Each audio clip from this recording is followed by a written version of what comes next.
আসসালামু আলাইকুম। দেখতে পাচ্ছেন সোলোমো 8 এই জুতাটি আমাদের কাছ থেকে অর্ডার করছে ঠাকুরগাঁ থেকে এক বড় ভাই। জুতার কোয়ালিটিটা আপনাদেরকে দেখাই, দেখেন জুতার সোলটা কিন্তু খুবই ভালো। আর আরেকটা বলি, এই ভাইটা আমাদের কাছে এর আগেও সোলোমো 8 অর্ডার করছে, মানে তার বাচ্চার জন্য।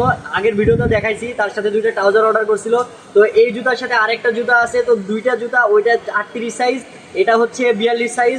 তো এই 42 সাইজের জুতা তারা অর্ডার করছে, এর সাথে আরও দুইটা ট্রাউজার অর্ডার করছে। তো আমাদেরকে ভালো লাগছে বলেই করছে, তো অর্ডার করছে আর কি। তো আপনারা যারা আমাদের কাছ থেকে প্রোডাক্ট নেবেন অবশ্যই দেখে শুনে যাচাই করে নেবেন এবং অরিজিনাল কোয়ালিটির প্রোডাক্টগুলো নেবেন। দেখেন কত চমৎকার কোয়ালিটি, সোলগুলো দেখেন খুবই ভালো। আর এগুলো ক্রিকেটের শ্যু। তো আপনারা যারা অর্ডার করতে চান স্পোর্টস ফ্লো হোয়াটসঅ্যাপ নাম্বারে ভিজিট করতে হবে। আর যারা এখনও আমাদের চ্যানেলটাকে সাবস্ক্রাইব করেন নাই তারা আমাদের চ্যানেলটাকে সাবস্ক্রাইব করে দিবেন এবং আমাদের পাশেই থাকবেন। তো আজকে এই পর্যন্ত, নতুন আর একটা ভিডিওতে আপনাদের সাথে দেখা হচ্ছে। আর আপনারা কি রিলেটেড ভিডিও চান অবশ্যই আমাদের কমেন্ট করবেন, আমাদের ইউটিউব চ্যানেলে বা ফেসবুক পেজে কমেন্ট করবেন, তাহলে পরবর্তীতে আমরা ওই ভিডিও করার চেষ্টা করবো ইনশাল্লাহ। তো আজকে এই পর্যন্ত, সবাই ভালো থাকবেন, সুস্থ থাকবেন। পরবর্তীতে দেখা হচ্ছে। আসসালামু আলাইকুম।